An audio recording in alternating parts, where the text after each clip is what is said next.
Hello everyone, it's been a while since raids updates and now we have actual drop rate mechanics. We'll go over this entire blog, so before we get into the drop rates we're going to talk about the Osmumtens Fang changes. If you're only interested in the drop rates, I've timestamped where they start, so feel free to skip this part. A lot of this is just information about how combat works in old school RuneScape, which is fairly common knowledge anyway, so I won't really talk about that. But basically, the Osmumtens Fang has been broken since release, but broken in a good way. Players have noticed that the Fang's been performing very well almost everywhere it's taken. Since then, Jagex have been keeping an eye on its performance and finally realised, yep, the code was broken. As they mention in their blog here, the double accuracy rolls have been re-rolling both the monster's defense roll and the player's attack roll, giving the Fang a significant buff. They only intended for it to re-roll the player's attack roll twice, not the monster's defense. If we jump straight into Jagex's numbers, first they're assuming a maximum defense roll of 30,000 versus a weapon's max accuracy roll of 35,000. As you can see, a normal weapon would have a 57% chance of hitting. The current Fang has an 81% chance of hitting, which is nuts, and their intended behaviour would be for the Fang to hit 76% of the time, which still doesn't seem like a huge nerf and seems very good.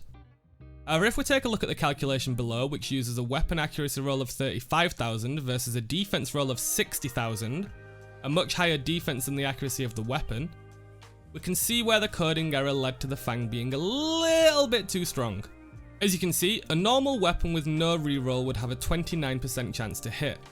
The current functionality had let the Fang hit 50% of the time, but their intended functionality would only be to hit 39% of the time. That's an 11% decrease over the Fang's been functioning since release, which is nuts. As they talk about in the conclusion, the Fang has been a little bit too strong since release for a weapon that's quite commonly obtained. We'll go over how common later, but Jagex will be fixing the bug, meaning we can assume it's not being fixed yet because of the wording will be, but it will be very soon. Something really important for the state of certain items is this sentence here. The Scythe of Vita, Dragon Hunter Lance and the Inquisitor's Mace will reclaim their rightful place at the top of the best in slot lists. Meaning we can expect the value of these to rise shortly after this blog post, as they've been at an all-time low since the Tombs of Amascut was released. Here is the quarterly graph on the GE tracker for the Dragon Hunter Lance. Here's the one for the Inquisitor's Mace, and here is one for the Scythe of Vita.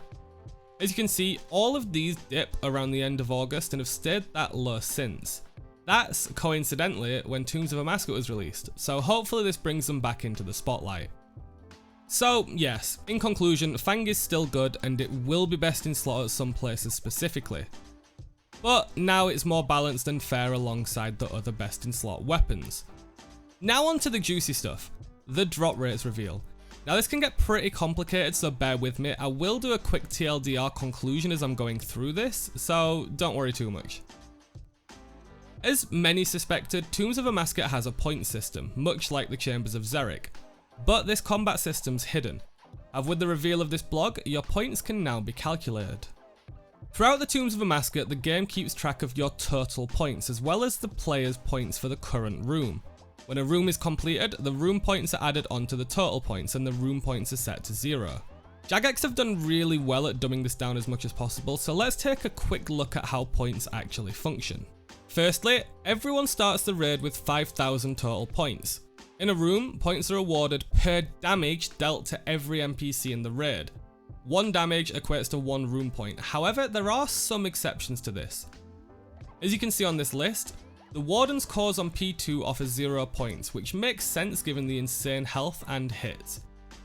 The Monkeys on the Path of Atmacan have a 1.2 times multiplier. Barber has a 2 times multiplier and Zibak has a 1.5 times multiplier, which is very interesting. If you level Barber and Zibak up using the Path Invocations to give them more health, you'll actually be earning more points per raid for these bosses. Kefri and Arca only have a 1-to-1 ratio, and these two translate above that at a 1.5 and 2. This is actually huge knowledge and could help people increase their drop chances quite a lot, especially without hiring the raid level too much. The Scarab spawns in the Kefri fight only offer a 0.5 times multiplier, however the Obelisk on the Path of Het offers a 2.5 times multiplier, meaning mining is actually incredibly useful here and contributes more than I thought.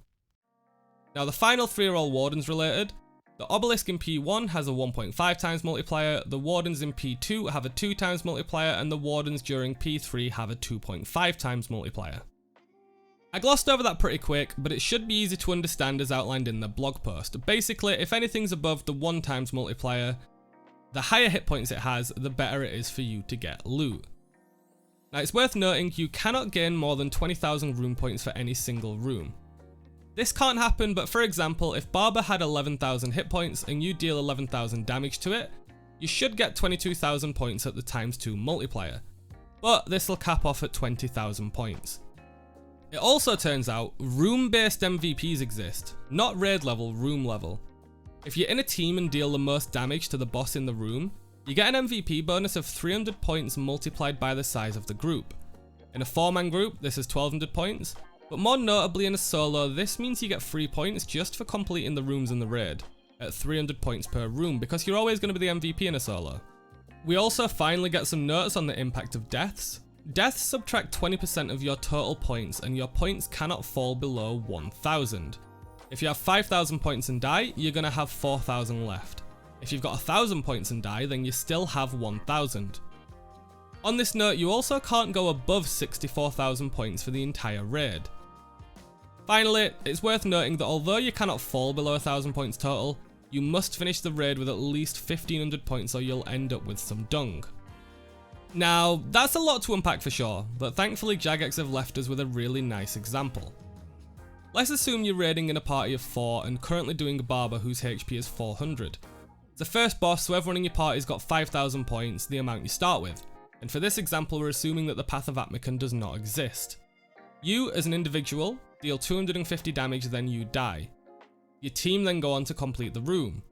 Your 5,000 points now become 4,000 because you lost 20% for dying.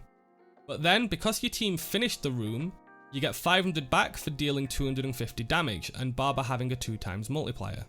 You currently have 4,000 total points for the death, and 500 room points for Barber. You're then given MVP, because deaths have no impact on room MVP, and you dealt the most damage before dying. This means that on top of the 500, you also get 300 multiplied by 4, so 1,200 points for being the MVP. This makes your total points 4,000 and your room points 1,700. Add them together and you're now at 5,700 total points at the end of the room, meaning you're up. When these values get added together, your room points get set back to 0, then you proceed to the next room. And that is how the entire point system works. Here are the main points. Zabak, Barber and the Wardens are the only bosses with a points multiplier above 1, so anything you can do to increase the health is a good thing. Deaths subtract from your points but do not affect a room MVP. The MVP of every room gets additional points. You can't go above 64,000 total points or below 1,000 points as an individual, and you can't gain over 20,000 points in a single room. And with that, let's move on to the thing probably everyone has been anticipating. How do unique drops actually calculate? So now we know how points function, this should make a lot more sense. Firstly, points are converted into a drop percentage at the end of a raid. To obtain a 1% chance of a drop, the raid needs 10,500 total points. To obtain a 1% chance of a pet, the raid needs 350,000 total points. Now, it's worth noting that this is at base level, aka zero invocation. After this, we need to factor in the raid level. To factor raid level into the drop chance, for every raid level set, the total points for a 1% chance of a drop are reduced by 20, and the total points for a 1% chance of a pet are reduced by 700. We'll go over how this looks shortly. It's also worth noting that raid levels after 400 decrease the total points for a 1% chance by 1/3. And raid levels above 550 do not increase your chance of a drop at all, so the raid level cap is effectively 550. So realistically, on paper at least, the most efficient raid level is 400, which is obviously difficult, but if you can consistently clear it, it's a good shout. Now, your true drop chance, as Jagex refer to it, is the drop rate chance minus the drop modifier value. If we use their example of a 300 raid level and where the player earns 20,000 total points, it looks like this. As you can see, the 300 raid level equates to a 6,000 point modification, meaning instead of 10,500 points per 1% chance of loot, it's now 4,500 per 1. Similarly for the pet, you multiply the 300 raid level by the 700 drop modifier value of the pet, and you get 140 points equating to a 1% drop chance. Now we have our chances, we plug them into our total points like so. As you can see, if you simply divide your 20,000 total points by the 4,500 per 1% value, you get a 4.4% chance of a unique.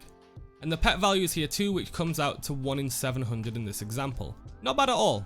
Jagex then go on to talk about a 550 raid level here, and note how the raid levels beyond 400 only impact the drop rate as 1/3 effectively on the drop modifier value. This example comes out to a 13.3% chance of a drop at 20,000 points, or a 1 in 7.5 drop rate, which is really high. However, I've taken the liberty to calculate a 400 raid level and it looks like this.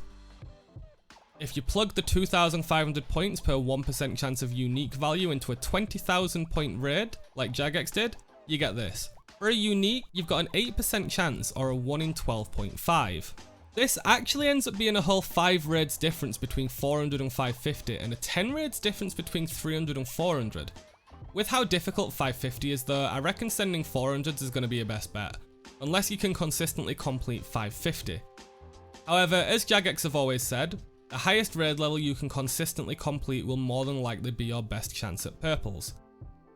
If you raid at 400 in 30 minutes and raid at 550 in 40 minutes, but you have a 100% completion rate for both, the 550 raid level is more efficient for drops even though it takes longer per raid. Bear this in mind as you're playing and looking for purples. And finally, we've got the actual unique weightings themselves. When you hit a successful roll, it rolls a unique table like anywhere else. Effectively, this one is a 24-sided dice. As you can see here, there's a 7 in 24 chance of hitting the Lightbearer or the Osmumtens Fang. So these two items make up almost 60% of all purples, which explains why the Fang being too strong right now is an issue. Then there's a weighting of 3 for the Eladinis Ward, 2 for each Missouri piece, and finally a 1 in 24 chance for the Shadow of Tumakan. This means at a raid level of 400 and a drop chance of 1 in 12.5, it'll take an average of 300 raids at 400 raid level to obtain the Shadow, which honestly, compared to the Twisted Bow, is not bad at all. It's also worth noting there's one more mechanic we haven't spoken about, and that is the chance of hitting a grayed out unique. At certain raid levels, some uniques are grayed out on the Tombs of Amascut interface. These are still attainable, but very, very rarely. We just didn't know how rare until now. Here's a good outline of how this functions. At a 0 raid level, your uniques actually roll the exact same way, except the drop modifier value attached is 10,500 because you're at a 0 raid level. If you happen to hit the 1% chance per 10,500 points unique, it can roll any unique, even grayed out drops. If a grayed out drop is rolled, you must then pass a 1 in 50 check. If you hit the 1 in 50, you obtain the grayed out item. If you fail, you hit an untradeable item instead, which I found very interesting. It doesn't default to a Fang or a ring, it'll default to an untradeable. In the example they give, if you had 10,500 points at 0 raid level, or a 1 in 100 chance of a unique, the player rolls a Shadow of Tumakan, which is a 1 in 2,400 chance. They then have to pass a 1 in 50 check, meaning that effectively it's a 1 in 120,000 chance of obtaining the Shadow. If the 1 in 150 is not successful, the player will instead obtain an untradeable. This is a theory, but I assume this could be why people see more jewels in lower level raids compared to higher level ones, because they've got the base jewel drop rate and a chance of a failed unique occurring. Speaking of jewels, let's end on the untradables. Now they've got a unique calculation for untradables that makes them more common the higher your kill count. The base rates are here. As you can see, the thread is a 1 in 10 and the jewels are 1 in 180 each, or 1 in 64 any. The drop rate for these increase by kill count, so at 0 kill count, it's the base rate, and every kill increases it up to 3 times the base rate of a kill at 1.5 times the drop rate. The jewels drop rates are 1 in 180, so if you do 1.5 times that at 270 raids, the drop rate of a jewel is now 1 in 60 or 1 in 20 for any. So basically, the higher your kill count, the more likely it is to receive an untradable. Also, if you obtain 1 jewel, apparently they're more likely to appear, and since you can't get duplicates anymore, the rest should follow shortly after. I hope that all made sense and I could add a decent amount of value to the blogging video form. If you enjoyed the video, feel free to give me a like and subscribe for more old school RuneScape content, whether it be random stuff or raids content. Thanks a bunch for watching, means a lot. Good luck hunting these purples. Love you and leave you, and I'll see you next time. Bye!